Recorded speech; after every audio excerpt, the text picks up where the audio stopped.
welcome. We're going to take turns. Everybody gets to ask one question. It's the same question of all candidates. And if you can state your name, and then we'll get started with the questions. Sharon Peterson. Thank you. First question, Councilmember Evans. Great, thank you. To effectively plan for Woodinville's current and future requirements, we need commissioners who can evaluate the facts presented, weigh the benefits and trade-offs to taxpayers of Woodinville, and who understand that growth must happen per the Growth Management Act, or GMA. Our planning commissioners must not allow rumors, political agendas, organized social pressure, and disinformation to cloud their judgment. How will you ensure that you understand and fairly apply all applicable laws, codes, and approved growth plans such as the Transportation Master Plan and the Housing Action Plan when voting on Planning Commission recommendations? That's a mouthful. I think that what you said should be true of all members who serve the community, whether you're a planning commissioner, you sit on the open spaces board, or you're a city council person. I also think that being informed is the first thing, so I made my own comp plan notebook, and I've dog-eared it and digested it and put little stickies on it and noted where it needs to be revised, even the revision that is due in February, hopefully this year. So I think reading and being informed is first and foremost. I think making sure that you hear and are open to a variety of input and opinions, whether it's from meetings here, by being out in the public, by meeting people in the grocery store, wherever one happens to go and socialize, meeting people in the park, getting input, vigorous input from the community, where we have hundreds of responses to surveys, not just tens of responses. And I also think that as a business person with 40 years of experience, I did 8 startups in a row over a 20-year period. So I know about what it means to run a business. I worked for Microsoft for 9 years. I've now been a vendor for them for 11 years. So I've got a deep business background. I'm used to thinking about profit and loss. And I think a city should be run as a business. If a city can't make a profit, if it can't point to its accomplishments, then it needs to stare at its belly button and revise its plans. So everywhere that there's a goal or there's an objective in this book that was written back in 2015, I think we ought to go back and take a report card of how are we doing? Where have we met the mark and where have we not met the mark? And where we haven't met the mark, we need to make some changes. Or kill the item and say, we haven't met the mark, it's no longer important, the world changed, and that's okay. Thank you. Councilmember Edwards. Thank you. What, in your view, is an important planning issue facing the city at this time, and what are some ideas you have for addressing this issue? Well, the biggest important, horrible thing staring us in the face is the loss of Molbachs. And we were giggling out there in the lobby about, you know, when Molbachs gets boarded up and then there's this large empty plot, imagine the amount of feedback that we're going to get from this once stunning landmark that was known to the committee, where citizens or visitors or whoever are going to look at that boarded up building and say, well, how come it's gone? What happened? Who failed? So I think that it is a tragedy. I think that it is a huge loss for the reputation of Woodinville, for the 60-year tenure that Molbachs has had in this city as an anchor tenant or an anchor almost to help define the culture of Woodinville. And it's really sad that this happened. So I think it's really important for us to understand how it happened and how it got to this point. And it doesn't matter if the city council does or does not have control over it. What matters is understanding it so we can not repeat it again. Having said that, in the midst of this tragedy, there could be an opportunity. Think about New York City. Think about the gentleman who donated the park in the middle of New York City hundreds of years ago.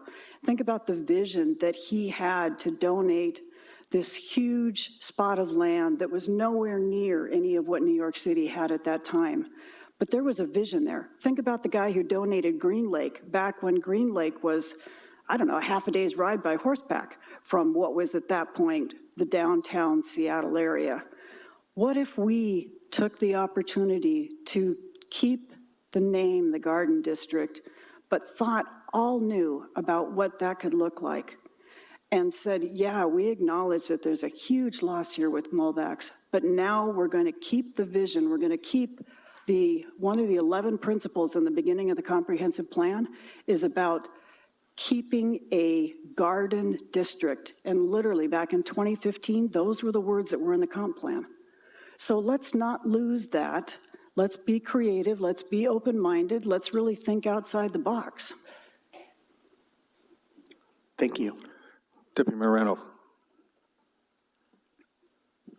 Woodinville is a growing community with many perspectives that require balancing the needs of a rural, a nearby agricultural, and a growing urban area that we need to respond to as a planning community. What new, unique, or missing perspective would you bring to the Planning Commission? Well, I moved here 19 years ago. I got involved with a community group within a month after I moved in, and I've been involved with that community group for the last 18 years. I was involved when the developer who wanted to develop wood trails in Montebello first brought their development plan to the city, and when we then went to the hearing examiner, and then we went 3 rounds of court papers all the way up to Supreme Court. I was involved in helping to assemble, organize, proofread, and turn in 1,200 pages of documentation to support Woodinville's stance and the stance of the community group at that point that the city had the right to make its own decisions about where upzoning should be. So the reason I said all of that is because I have a background in understanding how things work, and I think having a background in working for a Fortune 500 doesn't hurt when you think about processes and procedures and who needs to get on board in order to get big things accomplished. I also took the time to, as I said, read the comprehensive plan, and I've looked at what were the things that we wanted to do 8 years ago, where have we made progress, and frankly, where have we not made any progress? So I think keeping ourselves honest and going back and saying, this is what we said we wanted to do. Now let's do the report card and gives ourselves a grade on what have we actually gotten done and what have we not gotten done. I think that's important. And I also think that the comprehensive plan does a really good job of dividing or maybe categorizing areas of the city. It categorizes the various needs, all of which need to be balanced and counterbalanced against each other. So yeah, a commissioner or a person serving the city can't go in blindly. They can't go in with any sort of a predetermined notion. You have to balance the needs against the available monies and against the priorities and against the economy and against everything else going on. Thank you. Councilmember Best-Campbell. In the past few years, we've seen the loss of retail and commercial jobs and space as sites in our city have redeveloped. With the prospect of more development on the horizon, how do you propose the city manage growth to maintain and grow our commercial and industrial businesses? You know, one thing that I think we really need to think about is, what did COVID do to the city of Woodinville? And yes, what did COVID do to the whole world? But specifically for our future, what did COVID do to the city of Woodinville? Because things that are in this book that were thought about or measured or done back in 2010, 2013, really may not be true anymore in the post-COVID era. In a post-COVID era, all 3 of us who were talking in the lobby, we all work remote. We don't need to commute. My commute's 20 feet unless I want to go to the kitchen. So the needs that I have today are different than the needs I had 5 years ago. And I think the needs that the community has are changing. For example, the demographics that were cited in this report 8 years ago said that the percentage of elderly was up 3% for the last 8 years, I believe. So the population at that point anyway was slightly headed toward the older, more mature mix of residents, and the number of humans per household was down a tiny bit. It was down to like, I think 2.38 from 2.8 something. So when we think about Small business, I think there's two things. We have to make it easier for them to do business with Woodinville. A small business only has so many hats they can wear. And if you're the guy who owned the gluten-free store, it was him and his mom. That was the only two employees and maybe a stock guy. Well, he's got to be the dishwasher and the janitor and the purchasing pro and the manager and the payroll guy and the tax guy and everything. And for a lot of our little teeny businesses who are occupying small little spaces in the city, we have to make it easier for them to really be able to do business with us. We need to re-energize the Chamber of Commerce and help make sure it represents those small businesses and does so well and isn't leaning so hard toward just the wineries and spirits business that it leaves out the other little guys. And again, having been a victim or a survivor of 8 startups in a row, I understand about what it means to live and what it means to die as a business. Thank you. Councilmember Arndt. Thank you. Given the city's need to plan for affordable housing at all levels, what actions do you think the city should be undertaking to meet those goals? I think the city really needs to understand the demographics, and we need to come to grips with the definition of the word affordable. When a few weeks ago we were having the discourse about average salaries and how much rent was here versus elsewhere and what the average salaries are, when you look at the demographics of average salaries, you realize that the people who live in Woodinville who work are some of the best paid, highest earnings people in the entirety of King County, much less Washington State. So is it really rational for us to say that we should create housing so that somebody who makes $18 an hour at a retail store serving ice cream can afford to live here? It may not be the right value proposition. It may not even be a value proposition that a developer wants to have a conversation about. So I think we have to be rational. Now, having said that, that doesn't mean we can't tell developers, look, I want you to go work with Arch, and I want you to go work with other groups who are set up to work with people in lower income and help those people get a head start, help plug them into the resources that they really need to thrive instead of just survive. But I've never really heard a real true definition other than the state's stats of what we really think is affordable. And back when our community group was fighting with the developer for 9 years and 1,200 pages and $400,000, they were talking about affordable housing, and their definition at that point was $900,000. I don't think that's affordable. I don't think that even fits anybody's definition of affordable. That's not a first-time home buyer price point.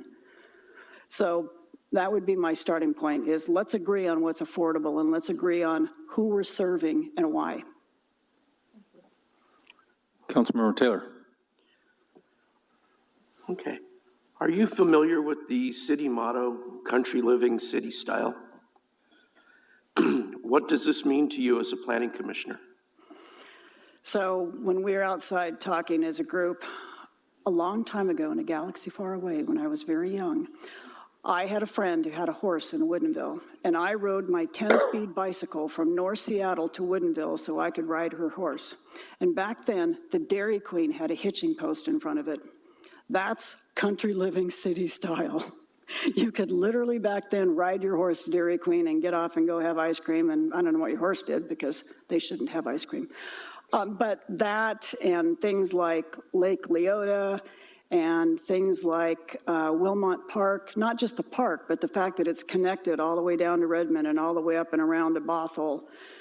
Things like that neighborhood back there, not that new development that goes all the way out to the curb, but the neighborhood back there where it's walkable and where the sidewalks are like 8 feet and you can actually amble without being fear of being hit by a car. That's country living city style. I don't want Redmond for this city where you walk down a street in Redmond and you're like on this street that's 20 feet wide and it goes up 10 stories on either side of you. That's like a canyon. That's horrible. That's not the vision, and that's not what this comp plan says either. The whole idea of architecture incorporating wood and things like a lodge feel, that's country living city style. And being able to go from watching a soccer game to having a really nice dinner 2 blocks that way, that's country living city style. And having a walkable downtown, but you know, if you take a half an hour bike ride or whatever, you can go to Wood Trails and hike the trail. That's country living city style. Thank you. One of the hazards of going last is that a lot of this is repetition, so just if it is, just ignore that. And so tell us why you want to be on planning, and how do you approach balancing the growth and preserving the character of Woodinville? Why I want to be on Planning Commission? Because it's a good step to helping to continue to put into practice the vision of this city and to keeping that motto, country living city style. I don't want it to be just words. There's a reason that a hot air balloon is on the Woodinville logo, and that reason is our tree canopy. If we didn't have the tree canopy we couldn't have hot air balloons because they need stable air above them. So anything that threatens our tree canopy, even the tree replacement strategy, threatens our hot air balloons, and it threatens a vital part of our business. The loss of Molbachs threatens the very livelihood of the city. If the average sale price at Molbachs is, I don't know what, $75, their average retail transaction, multiply that by 3 or 4 or 5, because people who are on nextdoor.com making comments have said, I used to come from XYZ down the road 15, 20 miles. I'd come to Molbachs, then I'd go shopping at Hagen, then I'd go out to eat, maybe I'd get an ice cream, or maybe I'd go to a movie, and then I would go home. They made a day of it. But if there's no Molbachs, they're not coming. So the loss to the city from an income point of view is monumental. It's not just the loss of the retail value and the tax value and the tax income from Molbachs. It's that multiplied by 3 or 4 or 5. So to answer your question about balancing the needs and the priorities, we are already ahead of our GMA goals. That's a good thing. I also think that we need to plan carefully so that we don't tip our hand too far and get more GMA goals thrust upon us, but also do a good job of taking advantage of this pause that we have, that we've unfortunately been thrown into with the loss of Molbachs, to reevaluate what this means for the future of the city, because this really does put a wrench in what was a very nice vision. So there's a huge opportunity to make something great out of this or screw it up. And I'd like to be part of the team that makes something great out of it. Thank you. You can, since you spoke, interviewed, you can stay, or you can leave if you want. Next candidate, please.